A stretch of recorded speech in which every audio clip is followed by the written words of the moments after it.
ang mga kwento ng pag-ibig, kwento ng buhay at kwento ng pag-asa dito sa Barangay Love Stories. Love Stories.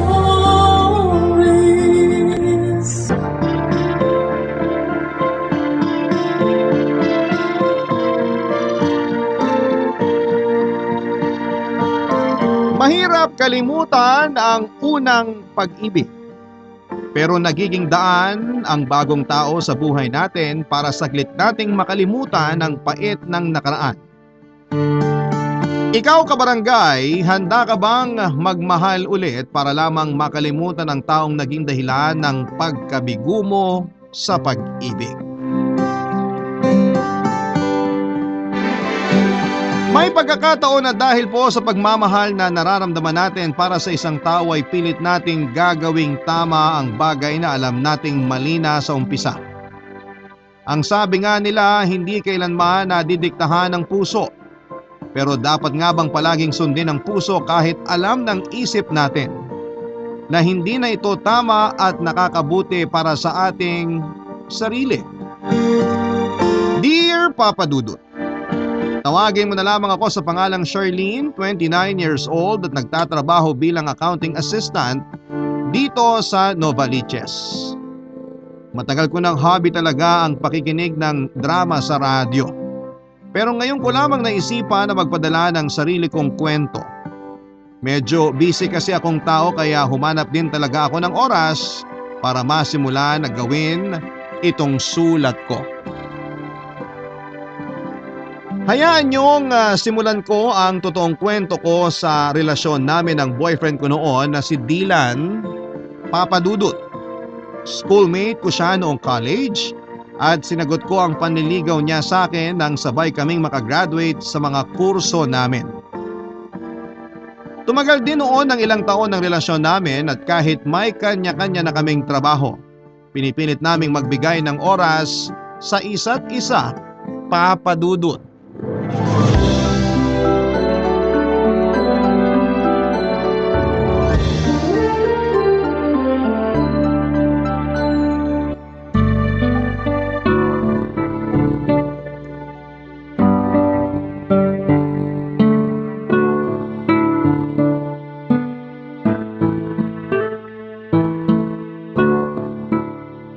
Grabe yung traffic talaga ng biyahe natin kanina, no? Buti na nga lang sinundong mo ako sa office namin kahit malayo talaga yun mula sa office nyo. Kung nag-commute ako, baka mas late pa ako nakauwi dito sa bahay. Friday naman ngayon, kaya okay lang sa akin na malate nang uwi sa apartment ko. Sayang nga lang hindi tayo nakapag-dinner kanina. Kung hindi tayo naipit sa traffic, baka nakadaan pa tayo dun sa favorite restaurant natin. Kaya nga eh. Tsaka kailangan ko rin makauwi kaagad kasi may mga kailangan pa akong tapusin na trabaho. Uuwi ka na rin pala agad, Han? Oo eh. Kasi 'di ba kung maaalala mo, may tumawag sa akin kanina habang nasa biyahe tayo papunta dito sa bahay niyo. Boss ko 'yun. May pinapahabol siya na financial report na kailangan ko ipasa mamaya. Magtatrabaho ka pa rin kahit gabi na? Oo, Han. Kailangan eh. Ay, nag-text pa naman si Mommy kanina. Sabi niya, nagluto siya ng kare-kare. Paborito mo yun, 'di ba? Talaga nagluto siya? Naku, sayang naman. Paborito ko pa naman 'yun.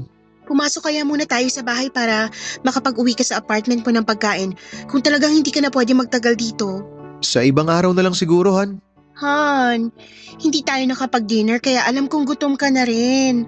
Kung wala ka ng time na mag-dinner kasabay ko, magbaon ka na lang ng niluto ni Mommy para hindi ka na umorder ng pagkain para sa dinner. Ayos lang ako. Hindi rin naman talaga ako nagugutom kaya wag mo na ako alalahanin. Sige na, sasakay na ako sa kotse para makauwi na rin ako. Pumasok ka na sa loob. Hintayin kita makapasok bago ako umalis. Sige, mag-iingat ka sa pagdadrive. Okay, salamat. Good night.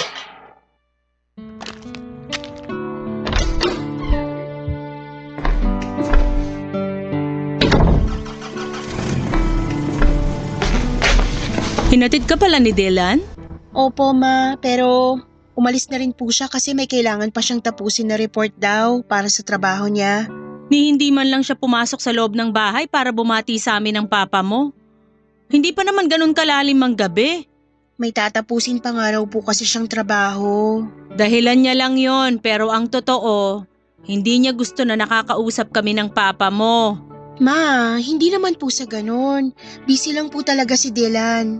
Huwag mo na siyang ipagtanggol kasi kilala ko na yung boyfriend mo. Bihira nga yan pumunta sa mga family gathering natin at palaging yung trabaho niya ang dinadahilan mo sa akin. Masyado lang po talagang workaholic si Dylan. Eh bakit naman ikaw nagagawa mong pumunta sa kanila kapag birthday ng daddy o mommy niya? Nagpapaluto ka pa nga sa akin minsan ng dadalin mong pagkain sa kanila. Samantalang yang si Dylan, ni hindi man lang mag-effort na makipagkumustahan sa amin ng papa mo. Abay palagi na lang siyang ganyan, parang umiiwas na makita o makausap kami. Paano naman namin siya mas makikilala kung palagi niyang nilalayo ang sarili niya sa amin? Hay, ang mabuti pa, pumasok ka na dito at hindi pa rin kami kumakain ng dinner ng papa mo. Akala kasi namin dito rin magdi-dinner yung boyfriend mo. Pero mukhang hindi niya talaga gusto na nakakasabay kaming kumain.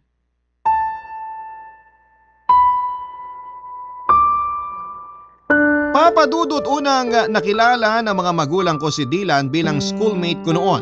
At kalaunan ay sinabi ko na rin na nanliligaw siya sa akin. Pero kaagad kong sinundan na wala pa akong balak na sagutin si Dylan.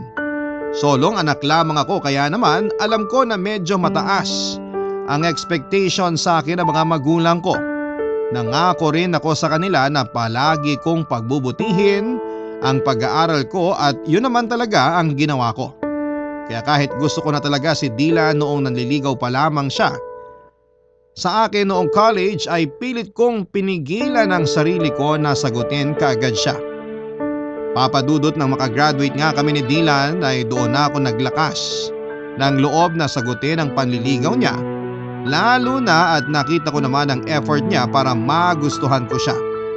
Yung pagsama niya sa mga group study namin kahit puyat at pagod siya sa paglalaro para sa soccer team nila. Yung palagi niyang pagte-text at tawag sa akin at ang pinaka-sweet na part ay yung pagsulat niya ng mga tula para sa akin. Mabait din siya at gentleman talaga kaya tuluyan nang nahulog ang loob ko sa kanya, Papa Dudut. Nang maging boyfriend ko nga siya at pinakilala ko sa mga magulang ko ay naging maayos naman ang lahat, Papa Dudut. Kaya lang ay hindi siya masyadong nagsasalita nung kinausap siya ni na Papa at Mama. Sumasagot siya sa tanong ng mga ito pero hindi siya masyadong nagkwekwento. Nang matapos ang dinner na yon ay inamin sa akin ni Dylan na hindi talaga siya masyadong sanay na makihalubilo sa mga matatanda kaya hindi siya masyadong nakaimik sa dinner na yon.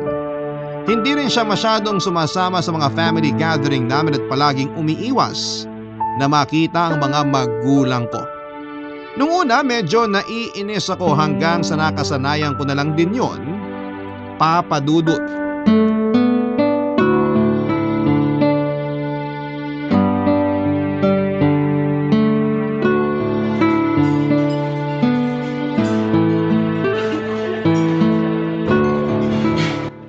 Han, sorry. Ngayon lang ako. Late ka na naman. Traffic kasi dun sa dinaanan ko eh. Kailan ba hindi naging traffic dito sa Manila? Kapag holiday. Yun nga lang, hindi holiday ngayon kaya na-traffic ako. Ayun na nga. Alam mo ng traffic pero hindi ka pa rin nag-adjust ng oras mo.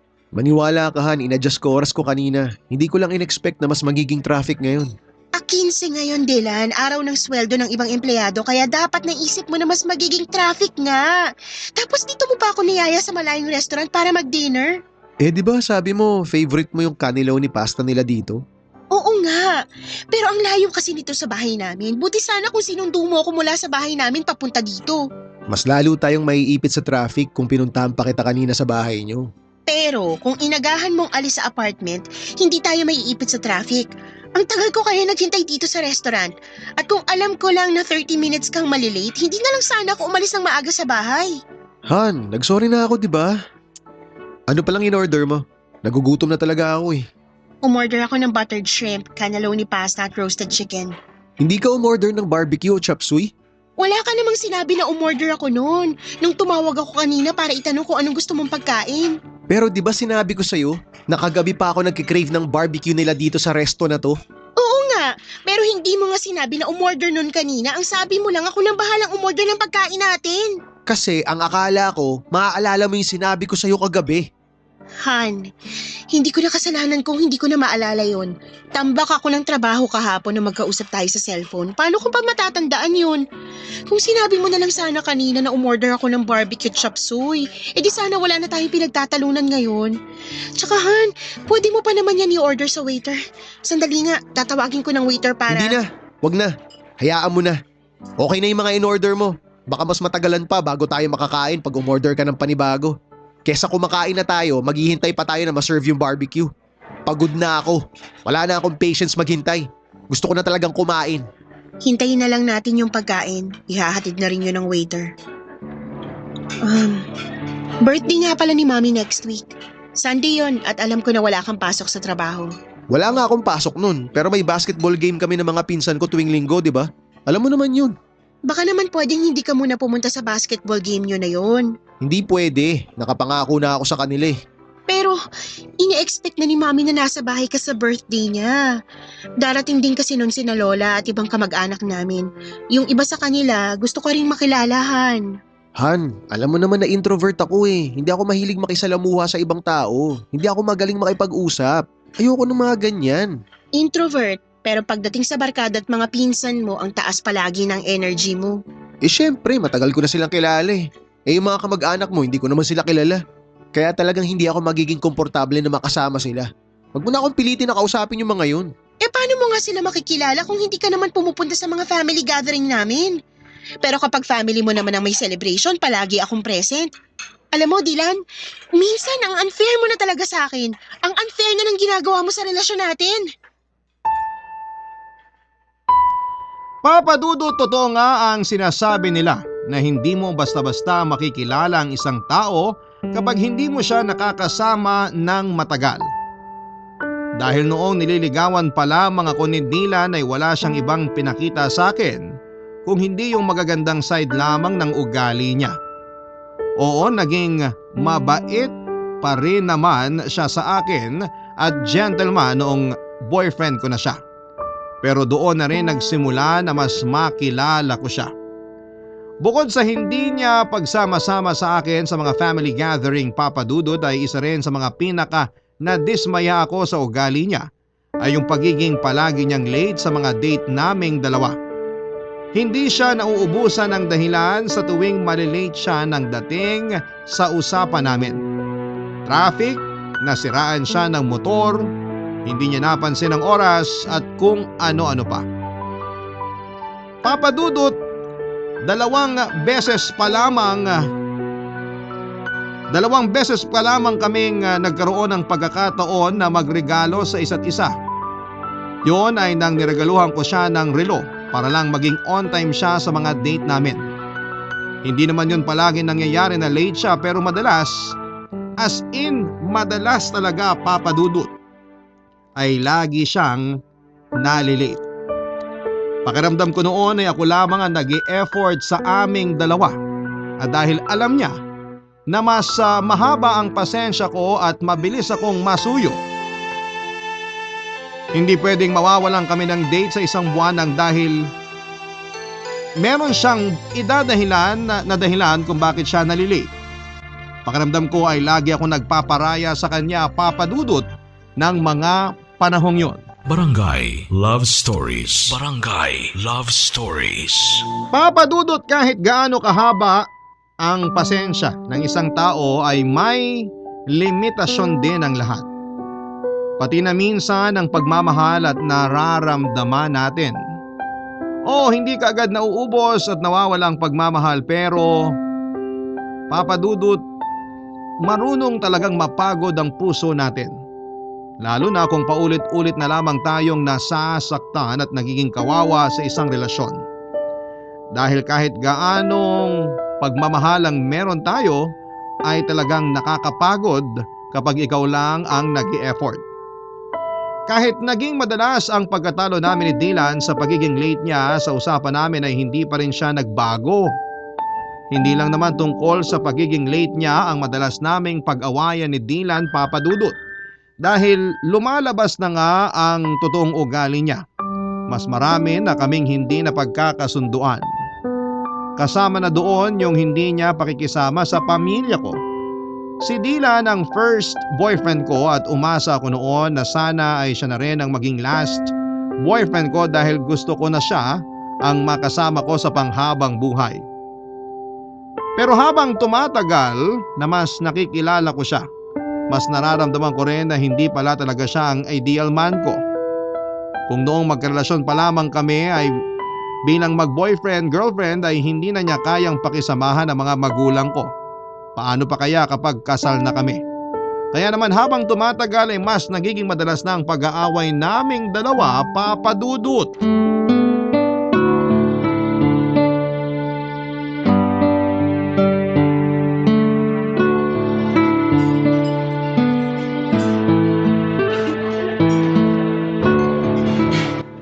Han, sorry. Ngayon lang ako. Late ka na naman. Traffic kasi dun sa dinaanan ko eh. Kailan ba hindi naging traffic dito sa Manila? Kapag holiday. Yun nga lang, hindi holiday ngayon kaya na-traffic ako. Ayun na nga. Alam mo ng traffic pero hindi ka pa rin nag-adjust ng oras mo. Maniwala ka Han, in-adjust ko oras ko kanina. Hindi ko lang in-expect na mas magiging traffic ngayon. 15 ngayon, Dylan. Araw ng sweldo ng ibang empleyado kaya dapat naisip mo na mas magiging traffic nga.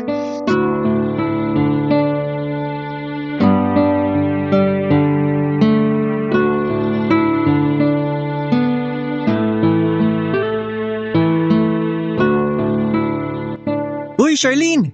Buti naabutan pa kita dito sa pantry. Pasabay akong kumain ha. Sige lang. Mahaba pa naman ang oras ng lunch break ko. Late ka na nga rin palang nakapag-lunch break kanina. Grabe kasi mga pinagawa sa atin kanina. Tinambakan talaga tayo ng trabaho. Ganun talaga kapag ganitong huling linggo na ng buwan, ang daming report at deadline na dapat ayusin. Ang lalim ng buntong hininga mo ah. Parang wala nang kinalaman sa trabaho. Aba, hindi sumagot. Ibig sabihin tama ako. Tama na ano? Tama ako na hindi tungkol sa trabahong malalim na buntong hininga mo. Ay, oo. Kasi sanay naman na ako sa tambak na trabaho sa opisina natin. Gusto mo bang hulaan kong totoong dahilan? O magkukwento ka na lang? Gio, isa lang naman ang dahilan kung bakit ako bumubuntong hininga ng ganito kalalim. Ang boyfriend mong si Dylan at wala nang iba. Tama ako, di ba? Oo, Nag-away kayo? nag-away na naman kaming dalawa. Alam mo, minsan nga, mas nakakapagtaka kapag hindi kami nag-aaway.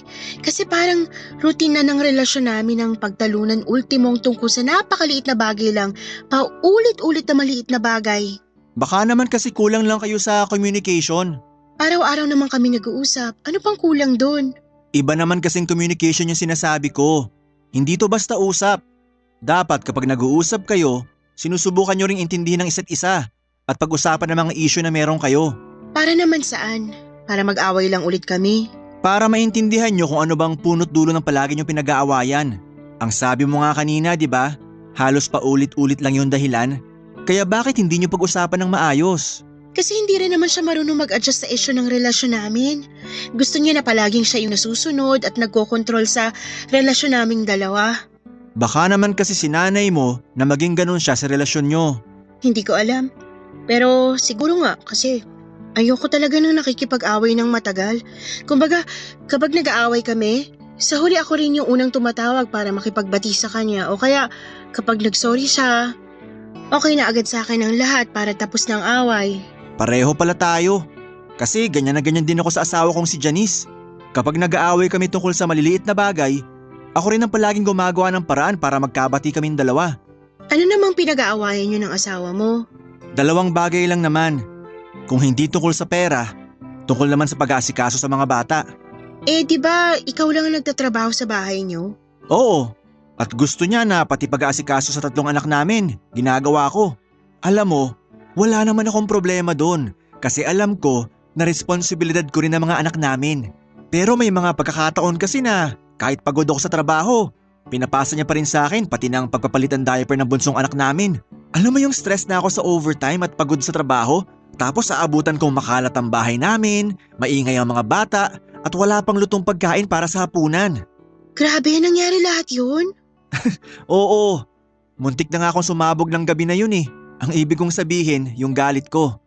Pero ayun, nakontrol ko naman kahit paano. Nag-away kami. Pero kagaya ng sabi ko kanina, ako rin ang palagi nakikipag-ayos. Ako nagsusorry. At ang ending nun, ako pa rin ang kikilos para sa mga gawaing bahay na hindi niya nagawa. Nakakapagod pero wala eh.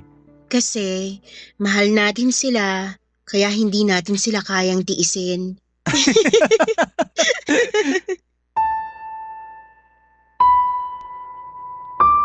Papa Dudut, sinubukan pa naming ayusin ni Dylan ang relasyon naming dalawa. Pero hindi pa rin natigil ang paulit-ulit na pagtatalo naming dalawa at lumalaki ang isyu namin sa isa't isa. Ultimo, ang hindi pagte-text o pagtawag ay pinag-aawayan na namin. Malit na mga bagay na alam naming walang kwenta pero pinagsisimula ng away naming dalawa. At sa mga oras na nag-aaway kami, ang kaibigan at katrabaho kong si Gio ang naging madalas na kausap ko tungkol sa magulong relasyon namin ni Dylan. Papa Dudut, hindi nagtagal ay tuluyan nang natapos ang relasyon namin ni Dylan. Mahirap po at masakit din yon para sa akin dahil nga si Dylan ang first boyfriend ko. Noon pa lang ay marami na akong plano para sa aming dalawa. Mga plano na akala ko ay sabay naming tutuparin.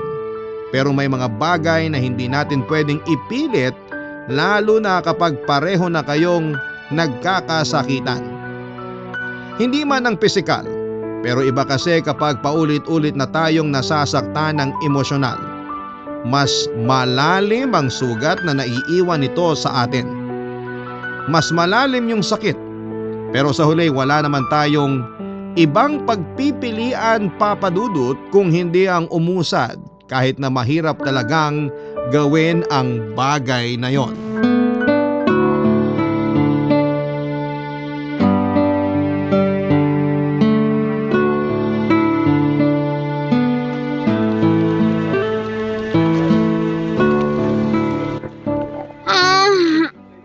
Sa wakas, lunch break na rin.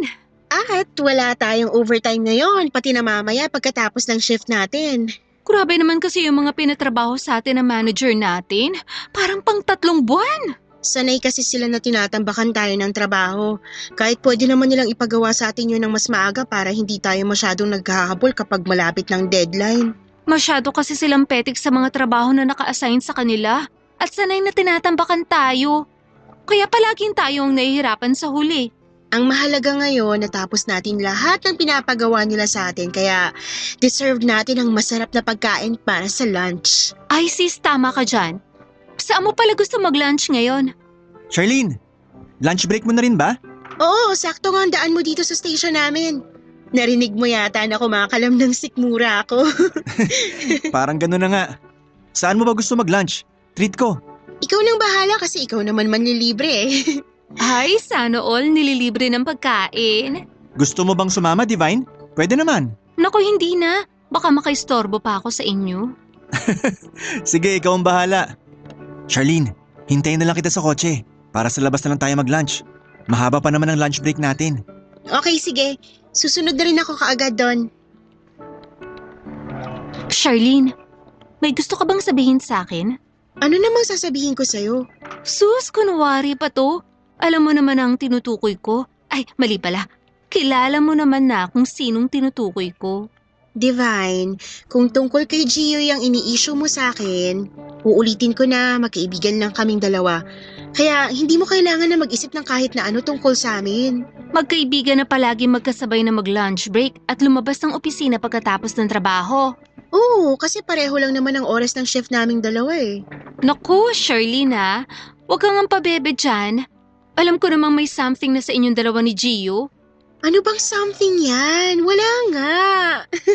Okay, iibihin ko na lang ang tanong ko. Wala pang something sa inyo pero gusto mo si Gio. Tama ba ako? Alam mo, Divine, ang dami mong tanong. Ayun na nga. Ang dami kong tanong pero ni isa wala ka namang sinasagot. Sinagot ko naman na magkaibigan lang kami ni Gio. Walang kahit na anong namamagitan sa aming dalawa. Okay, sige. Mabuti na yung nagkakaliwanagan tayo. Kasi ipapaalala ko lang na pamilyadong tao yang si Gio. At maraming kaibigan dito sa opisina ang asawa niya. Kasi dati rin yung nagtatrabaho dito. Alam ko naman yon, pati na ang limitasyon ko. Good! Kaibigan mo ko. At ayoko lang talaga na magkaroon ka ng problema dito sa opisina.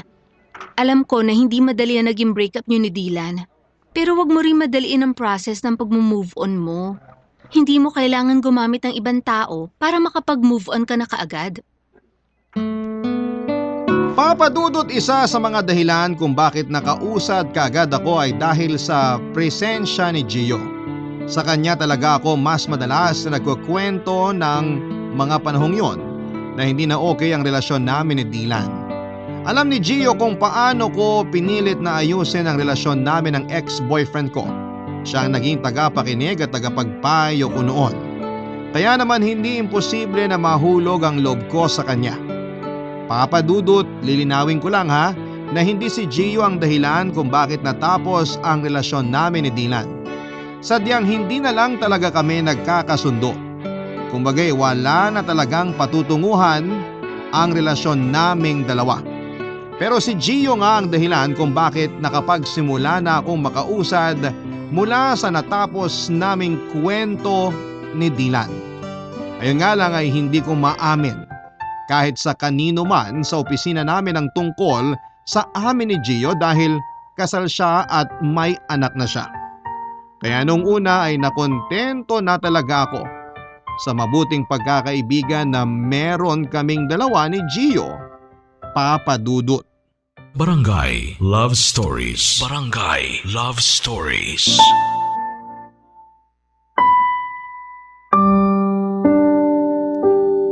Papadudot, isa sa mga dahilan kung bakit magaan ang loob ko kay Gio at madalas akong nagkukwento sa kanya noon dahil ng mga oras na yon ay nagkukwento rin siya na hindi na maayos ang relasyon nila ng asawa niya.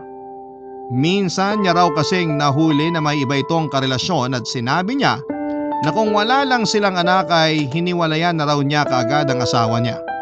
Pero nakiusap daw ang asawa niya na muling ayusin ang relasyon nila para sa kanilang mga anak. Pinagbigyan niya ang hiling nito pero hindi na muli pang naibalik ang tiwala niya dito. Mula nga noon, Papadudot, ay naging madalas na ang pag-aaway nilang dalawa ng asawa niya. Kaya sa akin niya rin madalas na kinikwento ang mga problema niya. Naging tagapakinig at tagapagpayo niya ako. Kaya hindi nakapagtataka na sabay na nahulog ang loob namin sa isa't isa.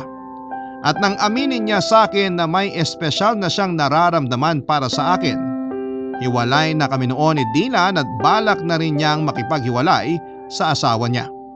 Pero dahil nga sa anak nila ay hindi niya yon kaagad nagawa, kaya nagsimula ang isang maling relasyon sa aming dalawa. Dati rin palang nagtatrabaho ang asawa ni Gio sa kumpanya namin kaya maraming nakakakilala dito. At nang tuluyan ng tapusin ni Gio ang relasyon nila ng asawa niyang si Janice, ay kaagad na kumalat ang balitang yon sa opisina, kasunod ang usap-usapan at mga parinig sa akin ng mga katrabaho ko na isa raw akong kabit, Papadudot.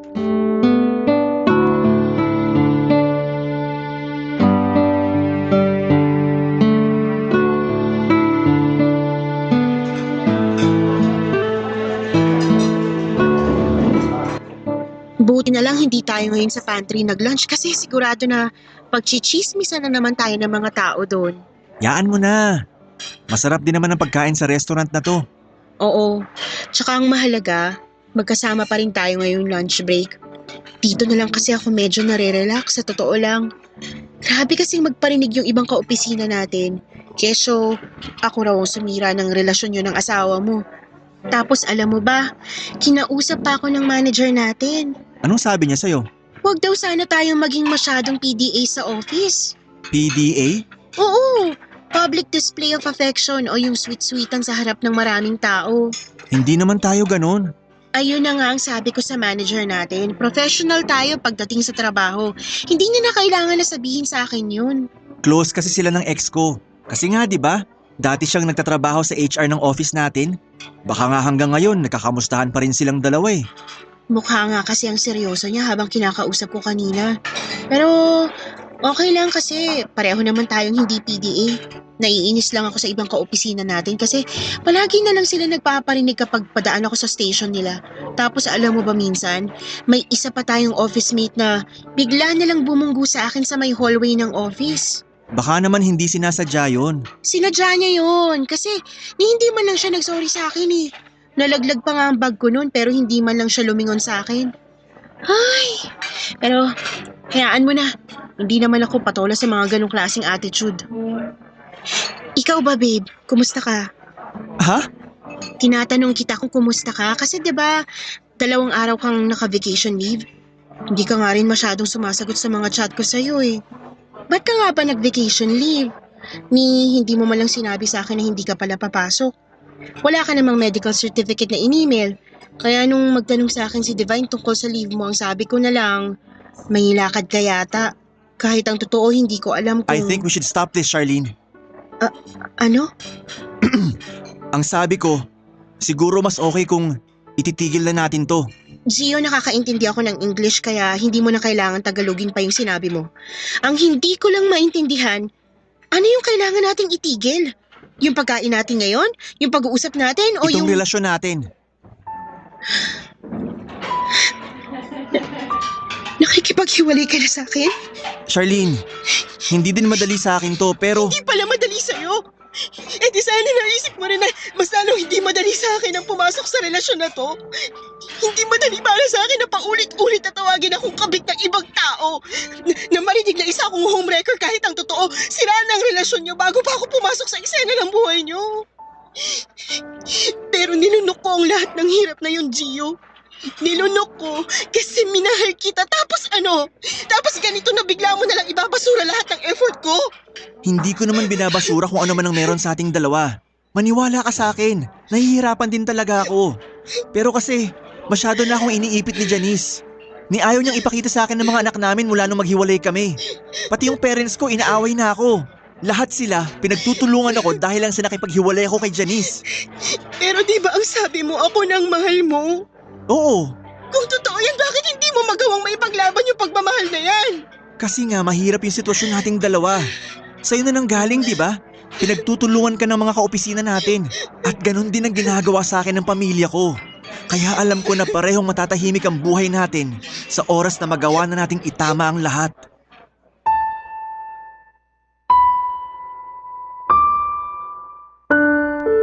Papadudot, wala naman talaga akong plano na pumasok sa maling relasyon. Babae ako at ayoko nang niloloko ako ng karelasyon ko.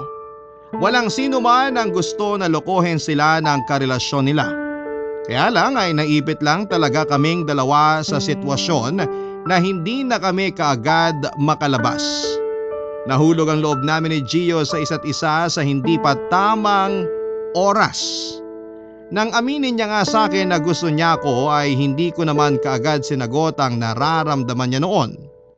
Sinabi ko sa kanya na mali ang nararamdaman niya.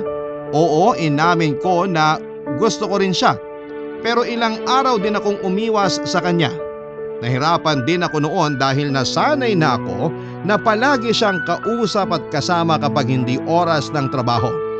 Kaya naman sa ilang beses na panunuyo niya sa akin, tuluyan na rin akong bumigay at pumayag na pumasok sa maling relasyon.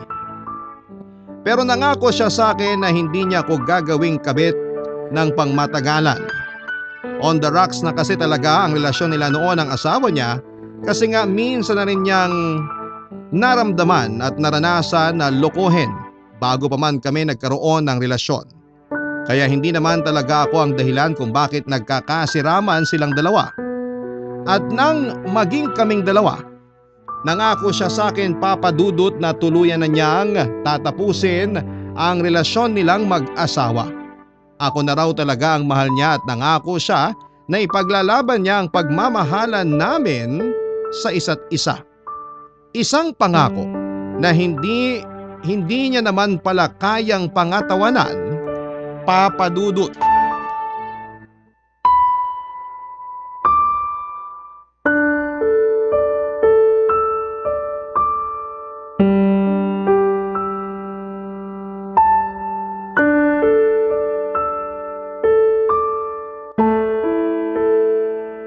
Sigurado ka bang magre-resign ka na talaga, Charlene? Oo, nakapagpasa na rin ako ng resignation letter ko ng isang araw. Tinanggap naman kaagad ng manager natin kasi nga syempre, kaibigan yun ng ng asawa ni Gio. Kaya pala parang ang saya ng mood niya sa office kanina. Pero papasok ka naman, di ba? Ha? Hindi na ako babalik sa office. Bakit naman? Ayoko na ring bumalik kasi alam ko na maraming mga marites ang naghihintay sa akin doon para mapag-usapan nila ako ng harap-harapan. Pero kailangan mo pa mag-render ng 1 buwan pagkatapos mo magpasa ng resignation letter. Immediate resignation ang ginawa ko, Divine. At kagaya ng sinabi ko kanina, pumayag naman agad ang manager natin na umalis ako sa kumpanya. Mas okay na nga raw yun kasi nga, hindi na magandang usap-usapan tungkol sa akin. Ang sabi pa niya, mas makakabuti na rin daw sa peace of mind ko ang umalis sa trabaho. Grabe! Sinabi yun ng manager natin? Oo, pero hayaan mo na. May point naman siya sa sinabi niya. May favor na lang ako sa'yo, Divine. Ano yun? Pwede bang ikaw na lang ang kumuha ng gamit ko sa table ko tsaka sa locker ko? Ibibigay ko na lang sa iyo yung passcode ng locker ko para mabuksan mo. Konti lang naman yung gamit ko doon kaya hindi ka na mahihirapan na kunin ang mga yon. Pasensya na sa abala ah. Ayos lang, ano ka ba? Hindi ka abala sa akin. Thank you. Wala yun. Pero may tanong ako. Kumusta ka na ba? Ayos lang. Ayos lang naman ako. Sigurado ka? Charlene, alam ko na 1 linggo pa lang mula nang sabihin mo sa akin na nakipaghiwalay na sa'yo si Gio. Kung kailangan mo ng kausap, andito lang ako palagi, okay? Alam ko naman yon at malaki ang tiwala ko sa'yo kaya ikaw rin ang unang nakaalam ng tungkol sa amin ni Gio.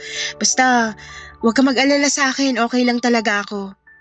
O sige na, baba ko muna tong tawag. Salamat ulit, Divine. Bye!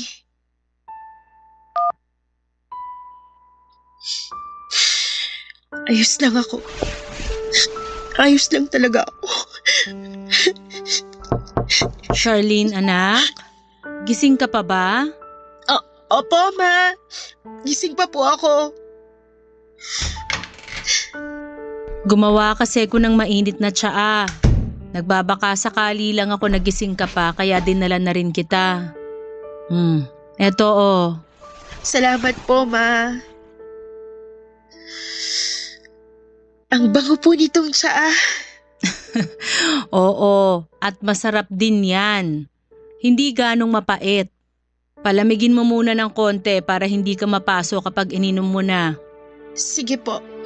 Ilalagay ko po muna dito sa maliit na lamesa ko. Anak? Yes po, Ma. Kumusta ka na ba? Ayos lang naman po ako. Charlene, mula kasi nang sabihin mo na break na kayo ni Gio, hindi ka na nagkwento ng kahit ano sa akin. Kaya sabihin mo ang totoo. Okay ka lang ba talaga?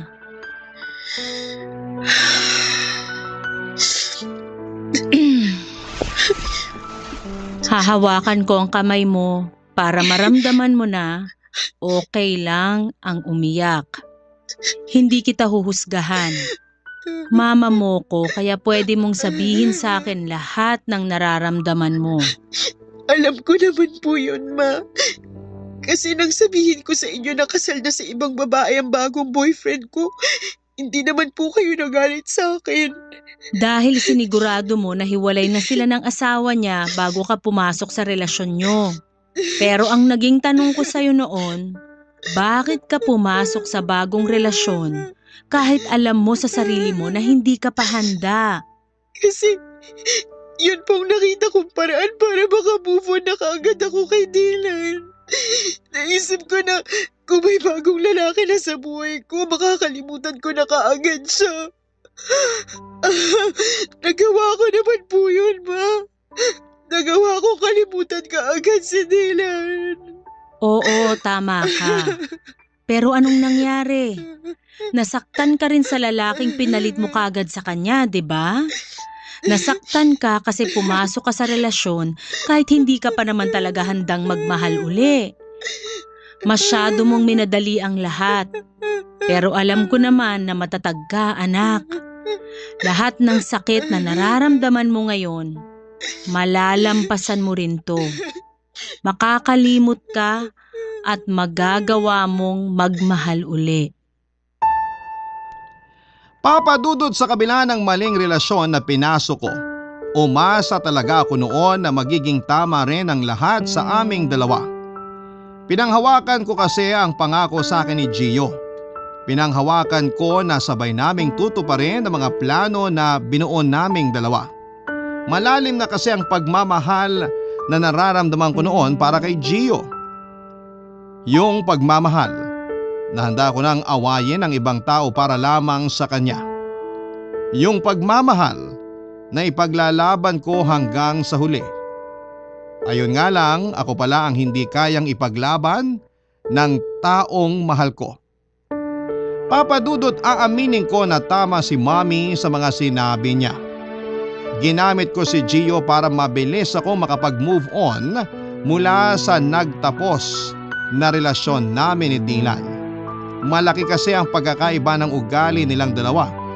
Nakita ko kay Gio ang mga bagay na hinihiling ko noon na sana ay nasa ugali na lamang ni Dylan. Naramdaman ko na mas napapahalagahan ako ni Gio kumpara noong magkarelasyon pa lamang kami ni Dylan. Pero limitado lang pala ang relasyon na pwedeng magkaroon sa pagitan naming dalawa. Ramdam ko naman na minahal din ako ni Gio, mas matimbang lang talaga siguro ang pagmamahal na meron siya para sa asawa at anak niya. Malaking pagkakamali rin talaga, Papa Dudut, na humanap kaagad ako ng taong pwedeng pumalit kay Dylan sa puso ko. Oo, hindi ko hinanap si Gio at hindi namin pinilit na mahalin ang isa't isa. Nagsimula kasi sa mabuting pagkakaibigan na nauwi sa malalim na pagkakaibigan. Isang maikling kwento na may maagang katapusan. Naisip ko sa huli na okay na rin yon. Marami naman kaming natutunan mula sa isa't isa. May mga bagay at nararamdaman na hindi natin dapat pinaglalabanan, mga kapuso. May mga pag-ibig na hindi talaga nakatadhana sa pangmatagalan. At may mga tao na daraan lang talaga sa buhay natin para mag-iwan ng mga aral.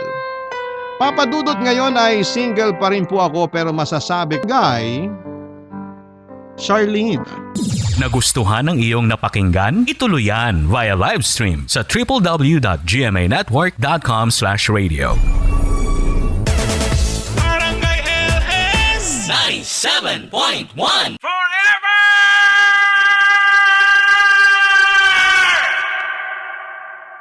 Barangay Love Stories. Love Stories. Lahat tayo ay may kakayahang magmahal ng labis pa sa labis na halos wala na tayong itira pa para sa ating sarili. Pilit titiisin ang lahat, maibigay lamang ang buo sa ngalan ng pag-ibig. Ikaw, kapuso, hanggang kailan mo ba kakayanin na protektahan ang mga pangako ninyo sa isa't isa?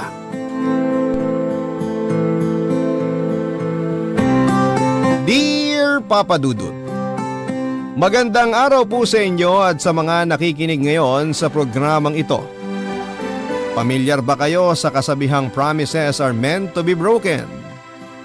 Kung oo, marahil ay naranasan nyo na rin ang pangakuan ng mga bagay, pero mas madalas pa itong mapako kesa sa matupad. Paano nga ba kung pinangako niya sa iyo na ikaw lamang ang babaeng mamahalin niya habang buhay at hindi ka niya iiwanan? Malamang sa malamang ay tayo na ang pinakamaswerteng babae sa mundo kapag pinangakuan tayo ng ganon, lalo na at nanggaling po ito sa lalaking siya mo na ring naging mundo. Pero bago ko po simulan ang aking kwento ay itago niyo na lamang po ako sa pangalang Ayla, 35 years old at nakatira sa isang maliit na bayan ng Pangasinan. Matagal na panahon na rin noong mangyari ang kwentong ito, Papa Dudut, pero nais ko lamang sanang ibahagi sa inyo ang kwento ng nakaraang kong pag-ibig. Dahil pakiramdam ko ay tuluyan lamang akong makakalaya sa aking nakaraan kapag hinayaan ko ang aking sariling ilahad ito sa kabila ng matagal na panahon kong pagkimkim sa sakit na nararamdaman ko. Papa Dudut, first year college ako noong makilala ko si James. Sa katunayan ay nag-iisa siyang lalaki sa mga circle of friends ko at masasabi kong mabait siya at thoughtful. Madalas nga niya ako noong ihatid sa bahay namin kaya naman kilala na siya ng pamilya ko. Hanggang sa umabot na kami ng 4th year at nanatili kaming magkaibigan pero pinili niyang tawirin ang boundary ng friendship namin noong nagpaalam siya sa akin na gusto niya akong ligawan. Sa tagal naming naging magkaibigan, Papa Dudut, ay nahulog na rin ang loob ko sa kanya pero dahil nga sa priority ko talaga noon ay ang makapagtapos ng pag-aaral, nag-decide ako noon na i-reject siya. Ipinaliwanag ko naman sa kanya kung bakit at naiintindihan naman niya ako. Pero pinilit niya pa rin akong ligawan at hindi rin naman daw siya nagmamadali na sagutin ko siya. Kaya naman hinayaan ko na lamang siya sa gusto niya. Papa Dudut, humanga ako sa determination niya at pagiging matyaga kaya nga noong graduate kami ng college sa edad kong 20 ay doon ko na siya sinagot. At ipinakilala na rin niya ako sa mga magulang niya. Papa Dudut, after graduation ay sabay kaming naghanap ng trabaho noon at pareho po kaming napasukan ng trabaho. Naging agent kami sa isang BPO company at naging regular kami pero dahil nga magkaiba kami ng shift ay bihira lamang kami noong magkita at magkausap. Pang-umaga ako samantalang siya naman ay panggabi kaya naman kapag gising siya ay tulog naman ako. At habang tumatagal nga, Papa Dudut, ay unti-unti ko napapansin ang mga ugali ni James na hindi ko napapansin noon. May pagkaseloso pala siya at may pagka-possessive kung alam nyo ang ibig kong sabihin.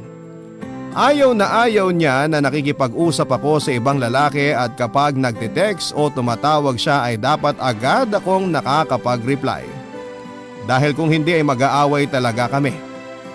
Pero binaliwala ko ang mga yon, Papa Dudut, at naisip kong sobra lamang akong mahal ni James kaya gano'n na lamang siyang maghigpit sa akin. At laking tuwa ko noon nung malipat ako sa night shift dahil kahit papaano ay magkakaroon ako ng oras para kay James. Taong 2011 ay nag-propose sa akin si James at umabot nga ng 8 years. Taong 2015 ang relasyon namin. Hindi naman tutol ang parehong pamilya namin dahil alam at nakikita naman daw nila kung gaano namin kamahal ang isa't isa. Papa Dudut, napakasarap sa pakiramdam noong sabihin sa akin ni James na ako na ang babaeng gusto niyang iharap sa altar. At ako ang tanging babaeng gusto niyang makasama sa panghabang buhay. Nangako rin siya sa akin noon nang hindi niya ako iiwanan kahit na ano pa ang mangyari at dahil bulag na bulag ako sa pagmamahal ko sa kanya, ay binaliwala ko ang mga pangit niyang ugali at pumayag ako na sumama na sa kanya. Umuo na ako sa inalok niyang kasal sa akin dahil hindi ko na rin nakikita ang sarili ko na hindi siya ang kasama ko. Naisip ko rin noon na hindi ko kakayanin kung mawawala pa siya sa akin dahil minahal ko siya ng sobra-sobra noon, Papa Dudut. Hindi pa man kami kasal ay marami na kaming binuong pangarap para sa kinabukasan namin. Taong 2013 naman ay nag-apply kami ng housing loan at na-approve ang loan namin. Kaya naman nagpaalam si James sa mga magulang ko na kukunin na niya ako. Ayaw ko pa sana noong sumama lalo na at hindi pa kami kasal pero mahal na mahal ko siya. At hindi na rin naman tumutol ang mga magulang ko. Pero ang akala kong masayang pagsasama namin noon ay naging malungkot. Noong isang beses, alas 9 ng umaga na ako nakauwi dahil sa kinakailangan kong mag-overtime sa trabaho at idagdag pa na na-traffic ako ng araw na yon. Magkaiba rin kami ng department kaya magkaiba kami ng oras ng uwi ni James. Nagmagandang loob naman ang isa sa mga katrabaho kong lalaki na ihatid ako sa amin. Pero tumanggi ako dahil alam kong hindi magugustuhan ni James kapag nakita niyang lalaki ang naghatid sa akin. Pero nagpumilit pa siya, Papa Dudut, dahil madadaanan lang din naman daw niya ang direksyon ng bahay namin. At dahil nga sa antok na rin ako ng mga oras na yun ay pumayag na ako at gusto ko na ring makapagpahinga. Naisip kong magpaliwanag na lamang kay James kapag nakauwi na ako. Pero hindi ko alam na yon pala ang simula ng matinding bangungot ko.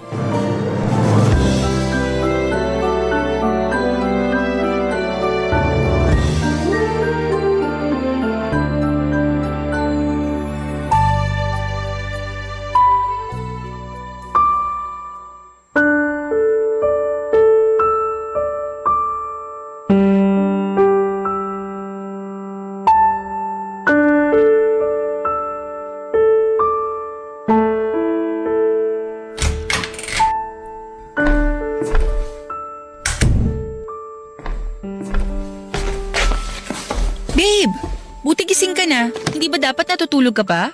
Bakit? Para hindi ko makita yung paghatid sa'yo ng lalaki mo? Anong lalaki? Anong lalaki pinagsasasabi mo? Katrabaho ko lang yung naghatid sa akin. Isinabay lang niya ako kasi madadaanan lang din naman niya tong bahay natin. Yung ibang katrabaho mo, aga umuwi kanina tapos ikaw, ngayon ka lang nakauwi. Alam mo bang wala pa akong tulog kakahintay sa'yo?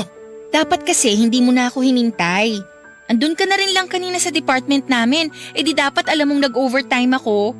Tsaka hindi naman kami lahat nag-overtime. 5 lang kaming naiwan. 2 hours lang ang maximum na overtime nyo, Ayla. Anong oras na? 9:00. Dapat 7:30 pa lang, nandito ka na. Saan ka pa nagpunta ha? Teka lang babe ha. Pinagbibintangan mo ba akong may ginagawang kalokohan? Nag-overtime ako. At hindi ba pwedeng may traffic kaya ngayon lang ako nakauwi? Traffic o lumiko pa kayo kung saan-saan ang katrabaho mo? Babe, please! Pagod ako. Mag-usap na lang tayo mamaya pag nakapagpahinga na tayo. Mabuti pa matulog na lang muna tayo. Hindi. Walang matutulog hanggat hindi ko nalalaman kung saan ka ba talaga nanggaling. At lalaki pa talaga ang kasama mo. Ay! This conversation isn't going anywhere. Hindi mo ako pinakikinggan eh. Sinabi ko na ngang nag-overtime ako at traffic kaya ngayon lang ako nakauwi, di ba? At yung lalaking sinasabi mong naghatid sa akin, katrabaho ko. Hindi ba pwedeng nagmagandang loob lang yung tao para ihatid ako?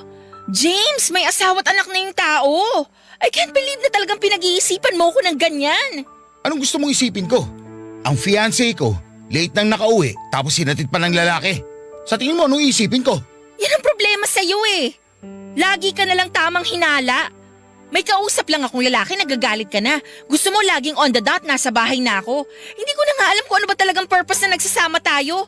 Kasi sa totoo lang, sakal na ako sa ginagawa mo sa akin, James. Fiancé mo ko, hindi ako preso.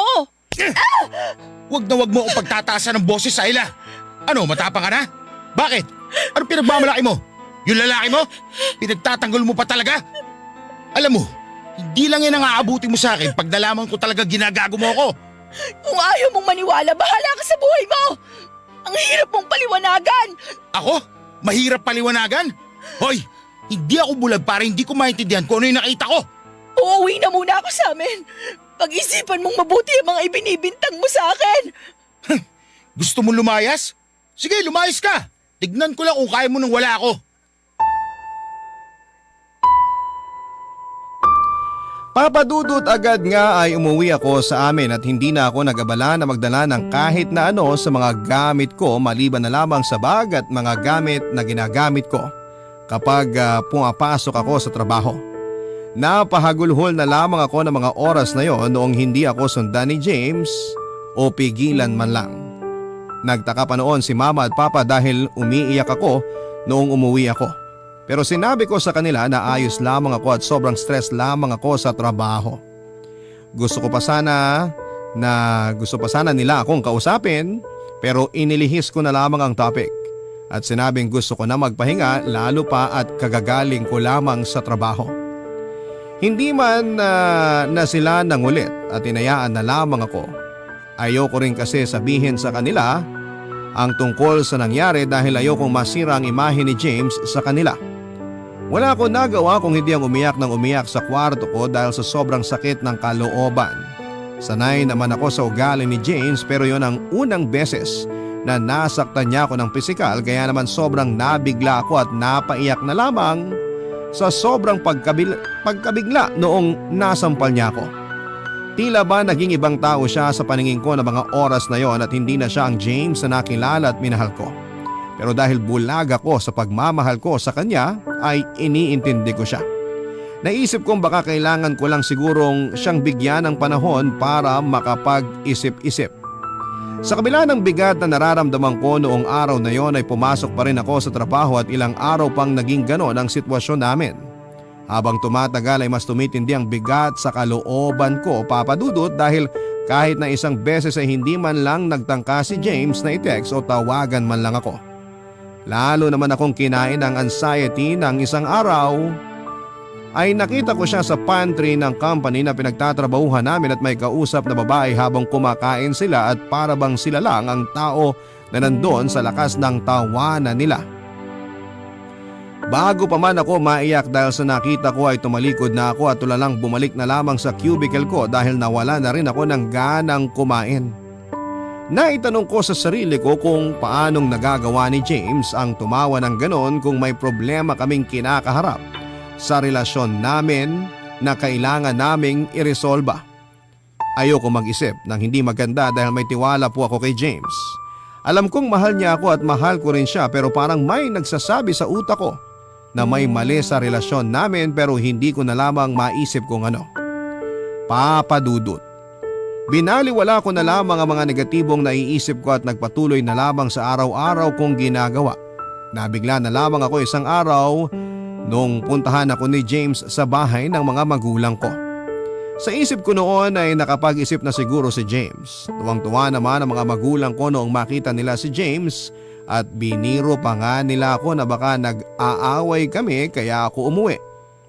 Agad akong kinabahan pero sumagot lamang si James na gusto niyang makapagbakasyon muna ako sandali. Hindi na nga nag-usisa pa sina mama at papa kaya agad kong hinila noon ni James at ipinapasok sa kwarto ko para makapag-usap kami. Ang buong akala ko noon ay susuyuin niya ako pero sadya talagang mataas ang pride ni James.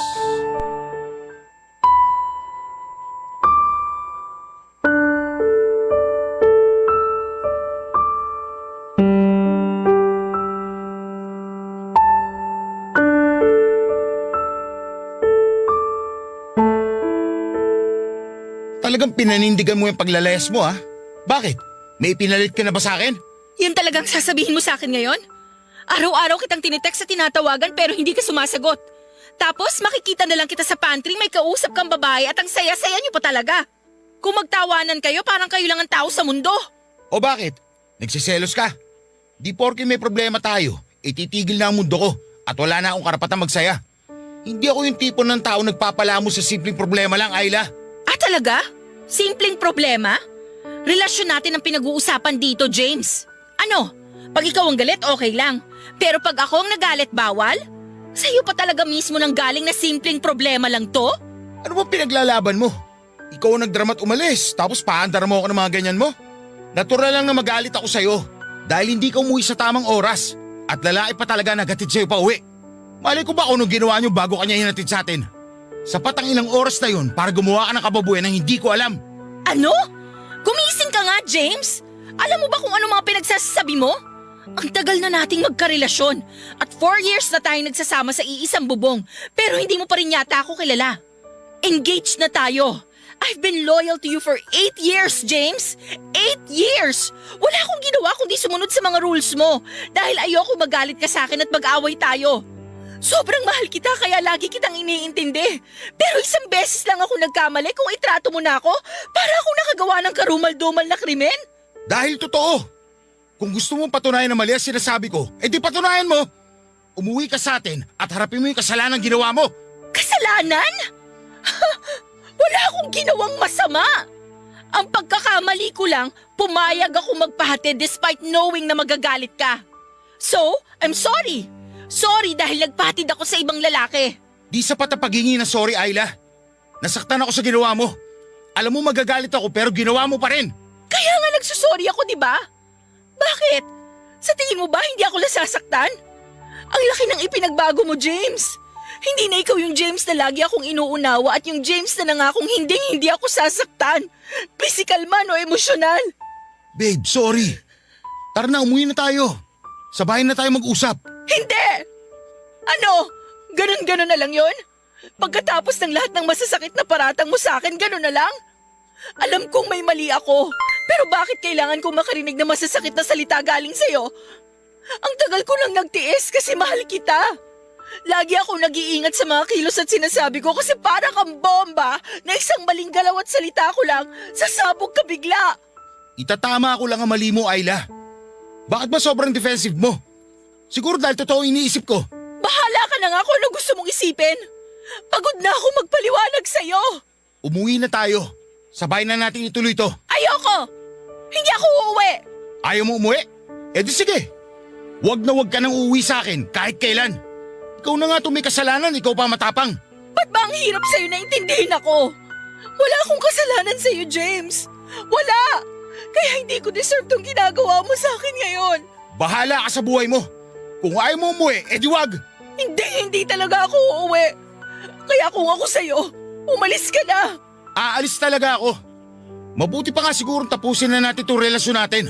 Wala rin naman patutunguhan to eh. Ano? Makikipaghiwalay ka sa akin? Oo! Doon din naman tayo papunta, di ba? Ayaw mo umuwi, edi maghiwalay na lang tayo.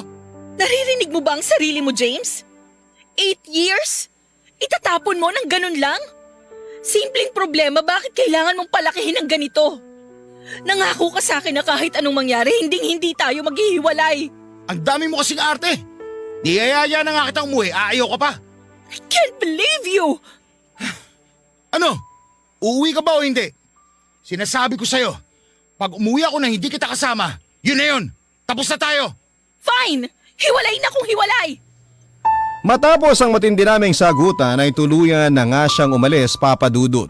Wala akong nagawa kundi ang humagulhol ng iyak ng mga oras na yon. Paanong napakadali lamang sa kanyang sabihin ang maghiwalay na kami? Paano nga ba kami umabot sa ganong sitwasyon? Naalala ko pa noon na lagi niyang sinasabi sa akin na kahit na anong mangyari ay hindi niya ako iiwanan at palagi niya akong uunawain. Naisip ko tuloy na kung kasalanan ko nga ba kung bakit kami humantong sa ganon. Madalas na kami mag-away ni James noon pero hindi pa ganoong katindi na nagbitaw kami ng masasakit na salita, talagang umabot pa sa puntong hiwalayan. Nakilala ko si James na mabait at malambing, magalang at sobrang mapagmahal, kaya bakit ganon? Bakit hindi ko nakita noon ang mga negative side niya? Sobra na ba talaga akong nabulag noon sa pagmamahal ko sa kanya? Iilan lang yan sa mga tanong na naglalaro sa utak ko noon, Papa Dudut. Hindi ko alam kung kailan siya nagsimulang magbago pero kahit ano pa man ang dahilan ay minahal ko pa rin siya. Hindi naman gaanong kadali na itapon lahat ng mga pinagsamahan namin. Kaibigan ko na siya since first year college hanggang sa nakagraduate kami. Naging kami for 8 years at 3 years na kaming engaged, kaya hindi ko maunawaan kung paanong nasabi ni James ang maghiwalay na kami. Ako lang ba ang nagpapahalaga sa relasyon namin noon? Kasi para sa akin ay siya na ang gusto kong makasama sa panghabang buhay. Ibinigay ko sa kanya lahat-lahat ng kaya kong ibigay. Siya ang first love ko, first best friend, first boyfriend at siya lang ang lalaking pinag-alayang ko ng buong pagkatao ko. He was my first in everything. Lahat ng first ko ay sa kanya ko ibinigay. Kaya hindi ko maintindihan, Papa Dudut, kung saan pa ako nagkulang para maisip ni James na niloloko ko siya. Barangay Love Stories. Barangay Love Stories. Umuwi noon sa bahay namin ni James at sa loob ng isang linggong yon ay hindi siya nagte-text o kaya ay tumatawag. Hindi ko na rin naman naitago sa mga magulang ko ang problema naming dalawa noon ni James dahil naririnig pala nila ang mga usapan namin noong huling beses na pinuntahan ako ni James at sinabi nila na kung anuman ang maging desisyon ko ay sosuportahan nila. Pero mas makakabuting araw kung tuluyan na akong makipaghiwalay kay James dahil wala raw nakakaalam kung ano pa ang kayang gawin ni James sa akin sa susunod na magalit siya. Pero ang isipin lang na tuluyan nang mawawala sa akin noon si James ay para na akong pinapatay. Tama nga si James, Papa Dudut. Hindi ko nga kayang mawala siya. Kaya ako na ang unang gumawa ng hakbang para maayos ang relasyon namin. Hindi na ako nagdalawang isip pa at tinawagan ko ang cellphone niya pero nakailang tawag na ako sa kanya ay hindi talaga niya sinasagot. At huling beses ko pang tawag ay pinatay niya ang tawag ko. Sinubukan ko ulit pero naka-off na ang cellphone niya. Papa Dudut, nagsimula na ako makaramdam ng hindi maganda na mga oras na yon. Pero naisip kong ganoon lang ang ugali ni James. Hindi niya magagawang lokohin ako hanggang sa maisipan kong puntahan na si James para personal kaming makapag-usap. Buo na ang desisyon ko na magpakumbaba para lamang magkaayos kami pero hindi ko inaasahan ang nakita ko noong makauwi ako sa bahay namin ni James. Ang lalaking minahal ko at nangako sa akin na ako lang ang babaeng mamahalin ay naroon sa kama at nakahiga habang may babaeng nasa ibabaw niya at mapusok silang naghahalikan. Pinilit kong panatilihing rasyonal ang isipan ko ng mga oras na yon pero parehong wala silang mga saplot. Ano pa ba ang pwede nilang gawin, Papa Dudut? Ang mag-jack and point? Hindi ko alam kung ano ang sumanib sa akin ng mga oras na yon at matapang ko silang sinugod. Buong lakas kong hinila ang buhok ng babaeng nakapatong kay James pero tila hindi man lang nagulat si James noong makita ako. Sobrang sakit na makita ko siyang nagawa ang bagay na iniisip ko lamang noon pero mas masakit na makita siyang nag-aalala sa babaeng yon na umiiyak dahil sa sakit ng pagkakasabunod ko sa kanya. At buong puwersa naman akong pinabitaw ni James sa buhok nito.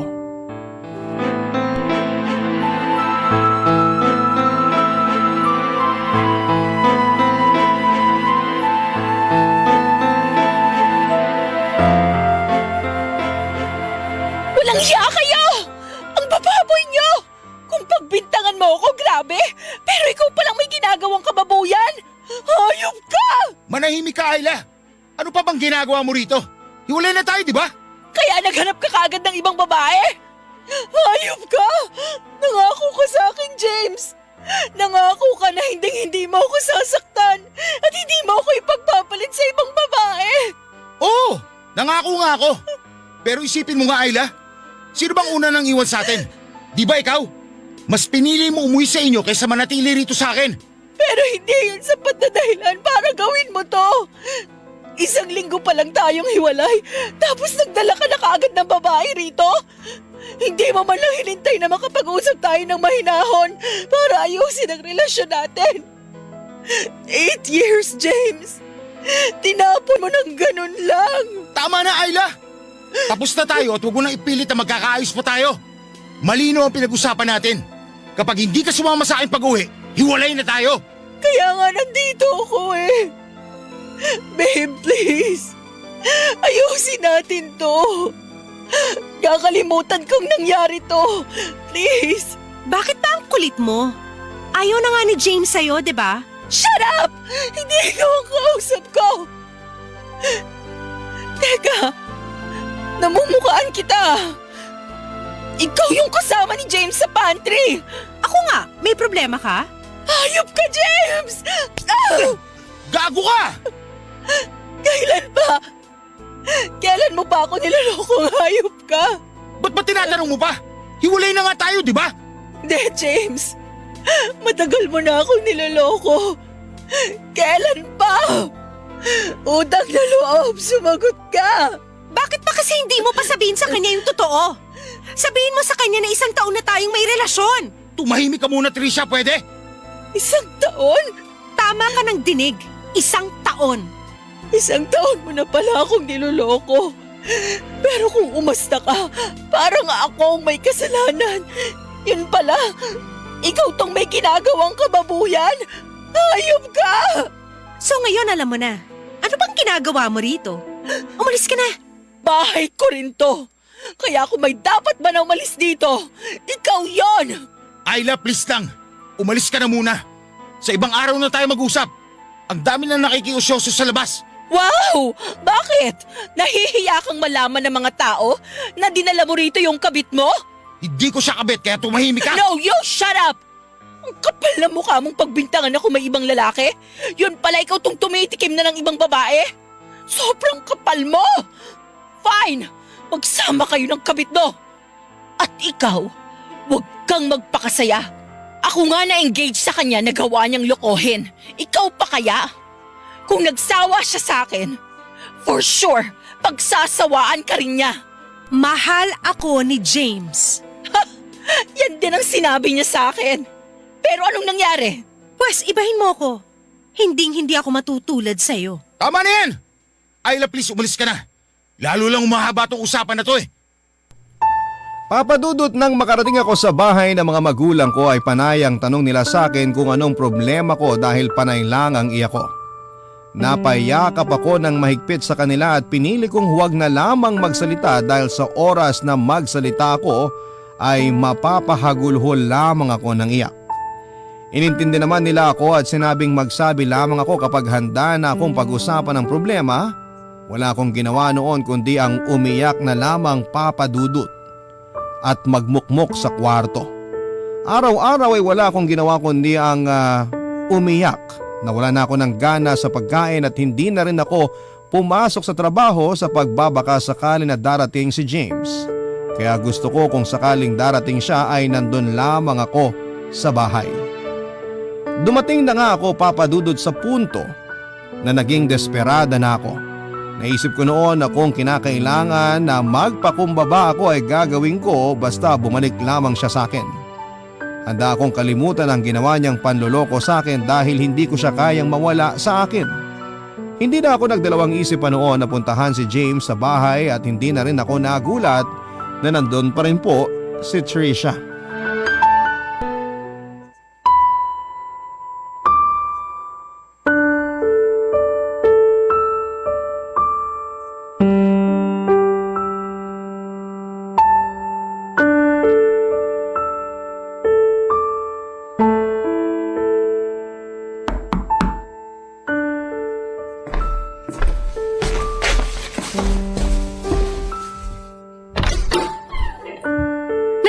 Naman?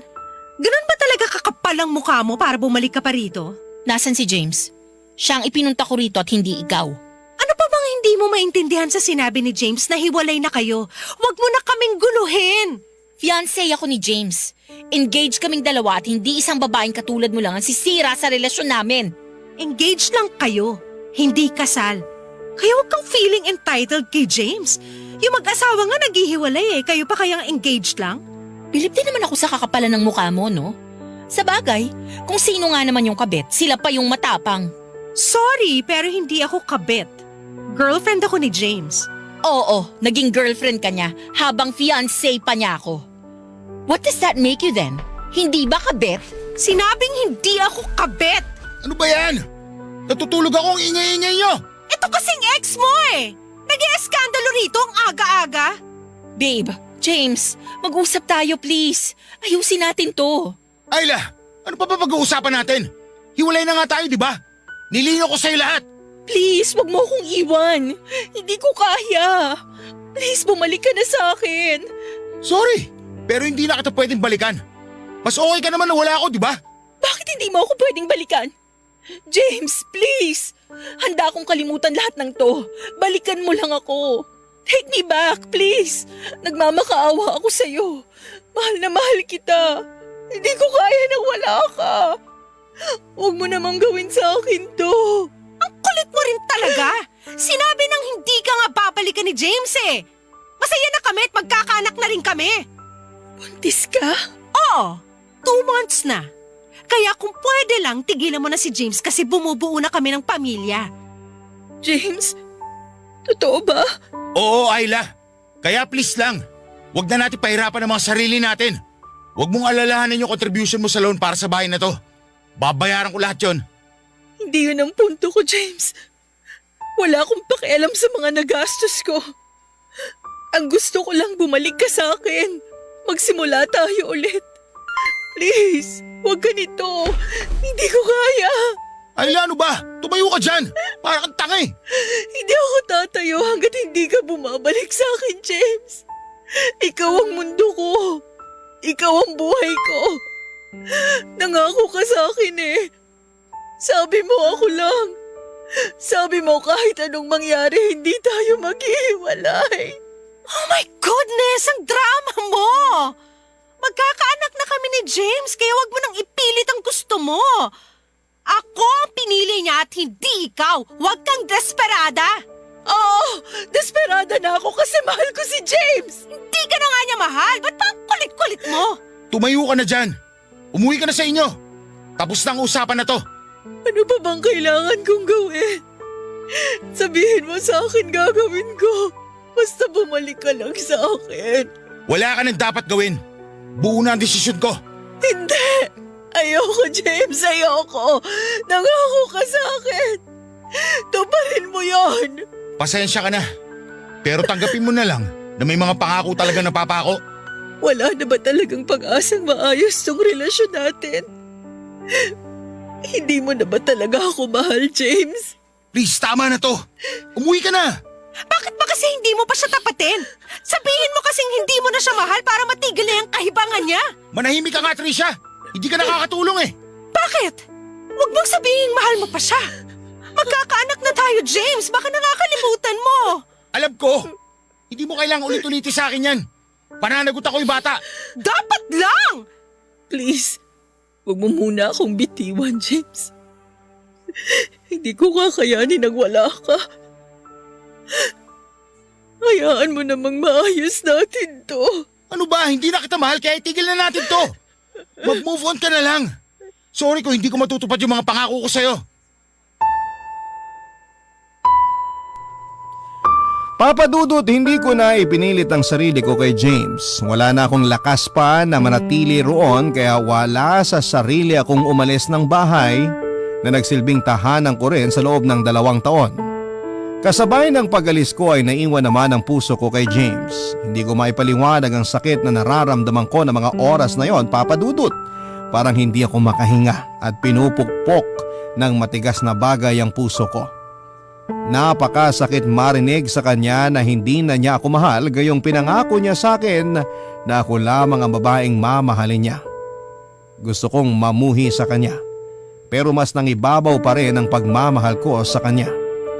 Hindi ko alam kung paano pa ako magpapatuloy kung wala na si James sa akin dahil nasanay na ako na sa kanya umiikot ang mundo ko.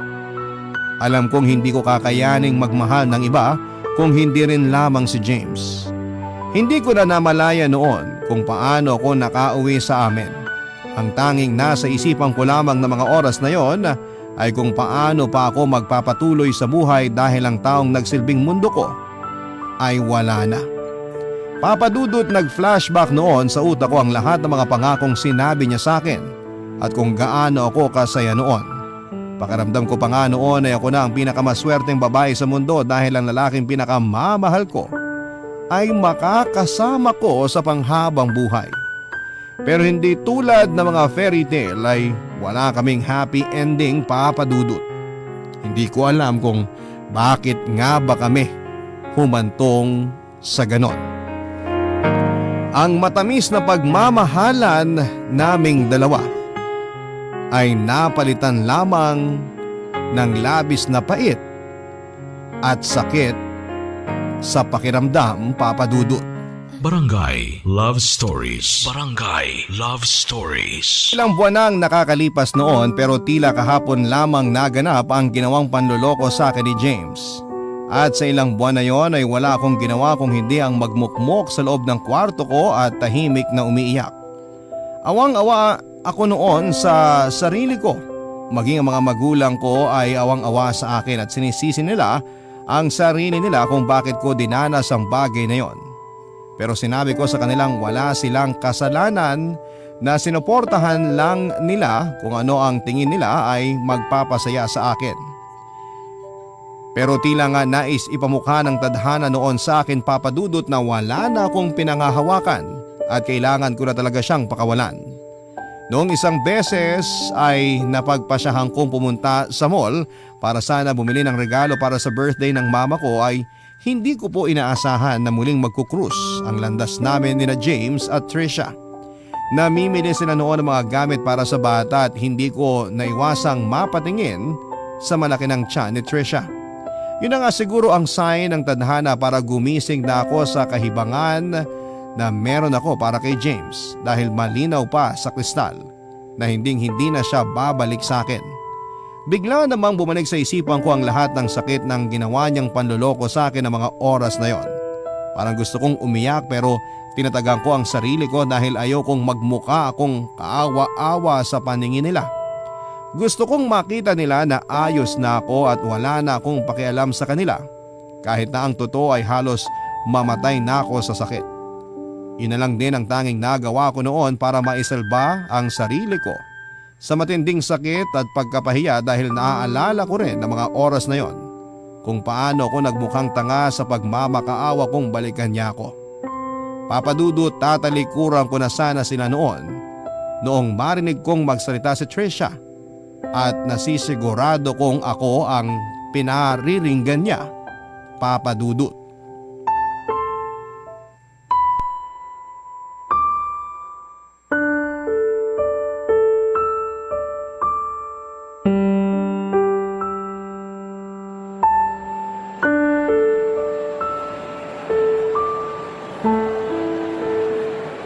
Sa dinami-rami naman ang pwedeng makita rito sa mall, ex mo pa talaga. Nakakasira ng araw. Pwede ba, Trisha? Nasa mall tayo. Huwag mo sabihin gagawa ka ng skandalo rito. Eskandalo? Masama bang sabihin yung mga naiisip ko? Kung ganyan lang din naman, sarilinin mo na lang. O bakit? Yun ang naiisip ko eh. Kaya kung anong sabihin ko, wala ka na ron. Ba't pa parang affected ka masyado? Anong affected? Huwag mo ko umpisahan ha? Ha? Ako pa talaga? Excuse me lang ha. Sa pagkakatanda ko, public mall to. Kaya kung magkikita-kita man tayo rito, hindi ko na problema yon. Bakit? Triggered ka ba? Aba naman, parang kailan lang desperada ka nagmamakaawa na balikan ka ni James. Ngayon ang tapang-tapang mo na. Bakit? Ano bang pinagmamalaki mo? Trisha, utang na loob. Huwag ka mag-umpisa ng gulo. Tigilan nyo na yan. At ang dami ng tao nakatingin sa atin. Hindi ako nag-uumpisa ng gulo, James. Pinapaintindi ko lang sa ex mo kung saan siya dapat lumugar. Bakit? Saan ba dapat ako lumugar? As far as I can remember, hindi ko na kayo ginugulo ni James. At isa pa, wag mo akong susubukang babae ka. Baka gusto mong ipangalandakan ko rito sa buong mall kung anong ginawa niyo sa akin. Ayla, huwag mo na pansinin yung sinabi niya. Anyway, masaya ako makita na mabuti ang kalagayan mo. Siyempre mabuti ang kalagayan ko. Bakit naman ako hindi magiging okay? Ano ba, James? Huwag ka nga umusta na okay kayo. Ang sakit niyo sa mata. Pwede ba? Kahit isang beses lang manahimik ka muna. Wala kang ginawa kundi bungaan ako. Nagrereklamo ka? Hindi naman ako magkakaganito kung hindi dahil sa babaeng yan eh. Ano bang ginawa ko sa'yo? Baka nakakalimutan mo kayo ang may atraso sa akin. Kaya kung ako sa'yo, hinaan mo yung boses mo. Ang dami nang nakatingin sa'yo oh. Kahit kailan talaga tinig ka sa lalamunan ko. Tara na nga, James, umuwi na tayo. Baka mapano pa tong baby natin kapag nakipag-usap pa ako ng matagal sa babaeng yan. Ayla, mauna na kami. Pagpasensya mo na to si Trisha. Buntis lang siya kaya siya ganyan. Whatever. Reminder lang sa inyong dalawa ha. Karma nang bahala sa inyo. At ikaw namang babae ka. Sayong-sayo na si James. And please, sa susunod na mag-cross sa mga landas natin, manahimik ka na lang. Kasi sa totoo lang, wala na akong pakialam sa inyo. Ikaw lang tong masyadong papansin at insecure sa akin. Ang kapal din naman ang mukha mo. Never ako magiging insecure sa'yo. Alam mo kung bakit? Kasi sa akin na si James. Di sa'yo na. Sayong-sayo na siya. Di ko na rin naman na siya gustong bumalik sa akin. Papadudod, hindi ko alam kung saan nanggaling ang lakas ng loob ko para harapin sila. Oo, masakit pa rin sa akin na makita ko silang magkasama. Pero pakiramdam ko ay medyo gumaan ang pakiramdam ko dahil nasabi ko ang mga gusto kong sabihin sa kanilang dalawa. Matapos nga ang nangyaring yon ay na-realize ko na talagang dapat ko nang pakawalan si James at tanggapin na may ibang tao na nagmamay-ari sa kanya at magkakaroon na rin sila ng anak. Pero naisip ko rin na kung babalikan man sila ng karma ay huwag sanang madamay ang bata. Dahil wala naman siyang kasalanan at bunga lamang siya ng pagtataksil sa akin ni James. Kahit nagalit ako sa kanilang dalawa ay nagwo-worry pa rin ako sa bata. Hindi naman po ako masamang tao para idamay ang inosenteng bata at ayoko rin naman na lumaki siyang walang kinikilalang ama. Kaya nga kahit masakit para sa akin ay kinailangan ko nang tanggapin na hanggang doon na lamang kami ni James. Lumipas nga ang mahigit 1 taon, Papa Dudut, ay natutunan ko nang mag-move on. May pagkakataon pa rin noon na nalulungkot ako kapag naaalala ko ang masasamang memories namin pero hindi na ako gaanong nasasaktan. Ang tanging nararamdaman ko na lamang ng mga oras na yon ay panghihinayang. Panghihinayang sa ilang taon naming pagsasama.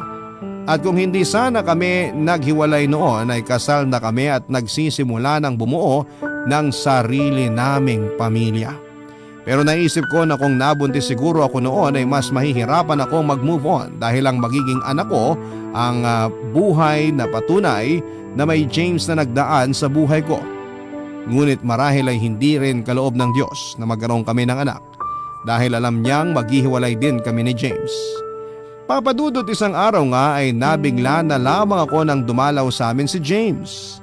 Nakita ko pa kung paano siya nasuntok ni Papa habang si Mama naman ay galit na galit noon. Sinabi pa ni Mama na ang kapal na mukha ni James na magpakita sa amin sa kabila ng ginawa niya. Pero inawat ko sila kaagad noon at sinabi kong hayaan muna nila kaming makapag-usap. Para na ring makalaya na ako sa sakit na idinulot sa akin ni James. Naisip kong yun na ang formal closure naming dalawa.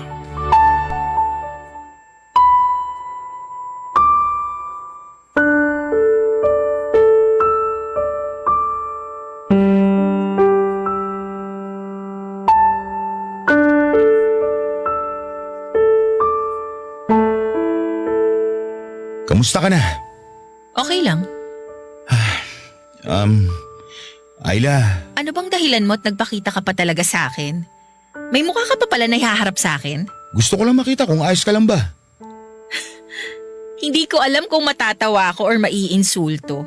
Sa'yo pa talaga nang galing mismo? Galit ka pa rin ba sa akin?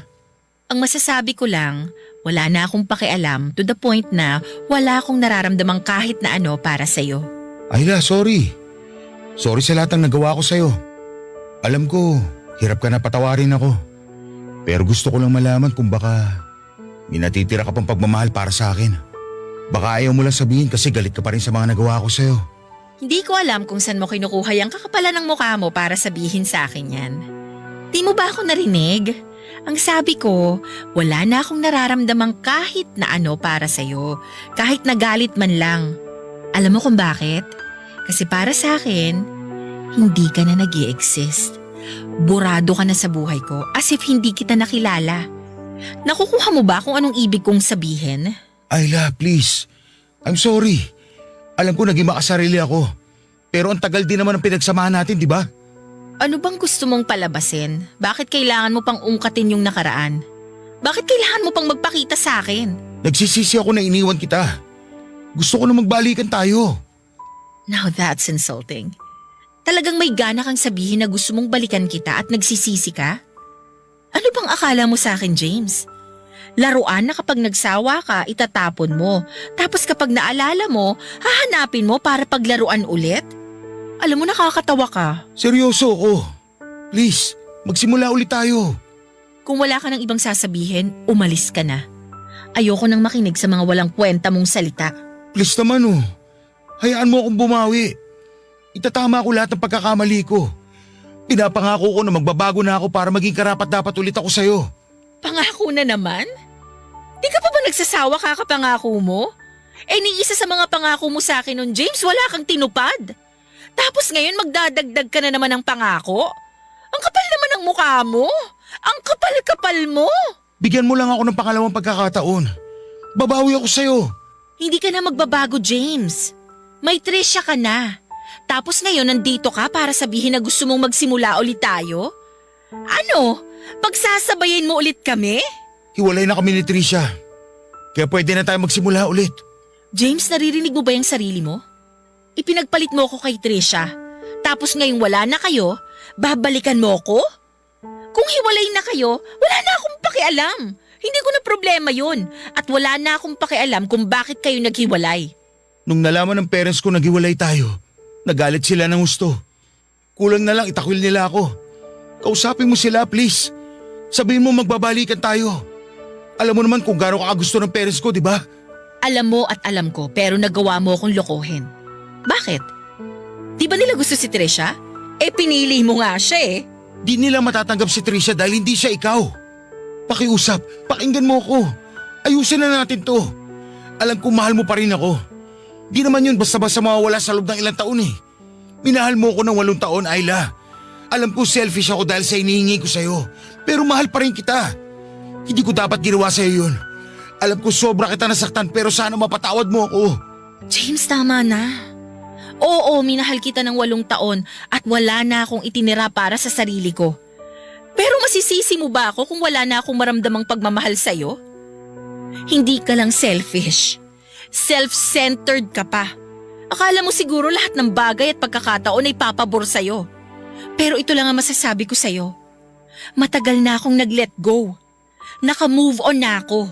Kaya utang na loob, tigilan mo na ako at wag ka nang magpapakita sa akin kahit kailan. Kasi hindi ako tanga para tanggapin ka pa ulit. Bigyan mo ako ng chance, Ayla. Magbabago ako. Umalis ka na. Ayaw na kitang makita kahit kailan. Masaya na ako kaya wag mo na akong guguluhin. At ito, binabalik ko na sa'yo. Oh, ba't mo binabalik sa akin itong singsing? Bigay ko to sa'yo.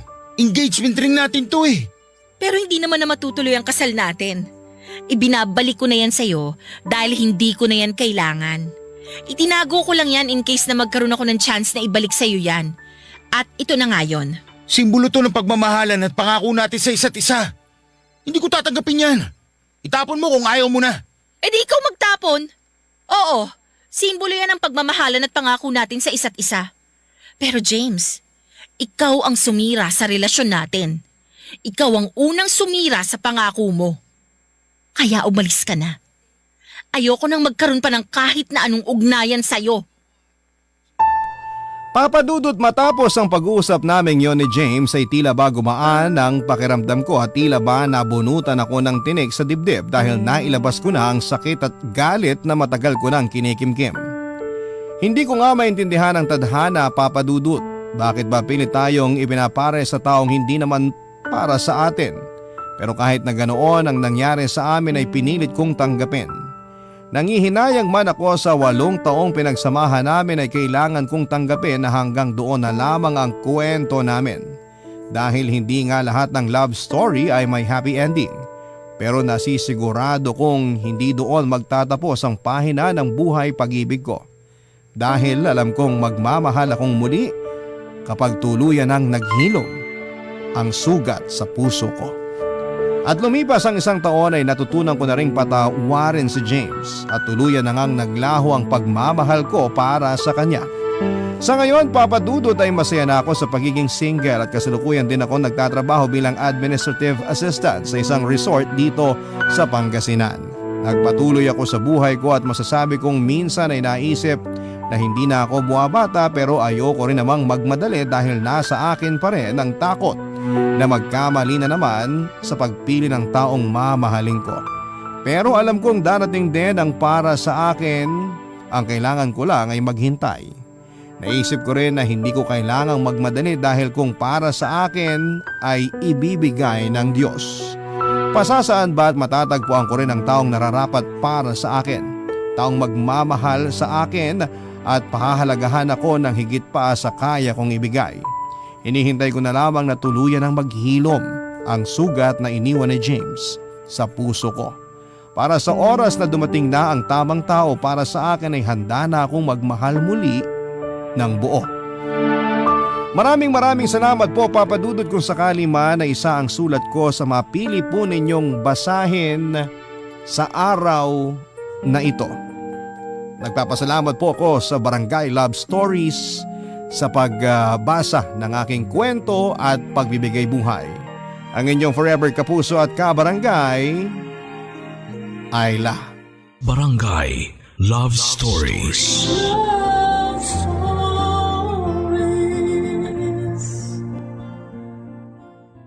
Barangay LS 97.1.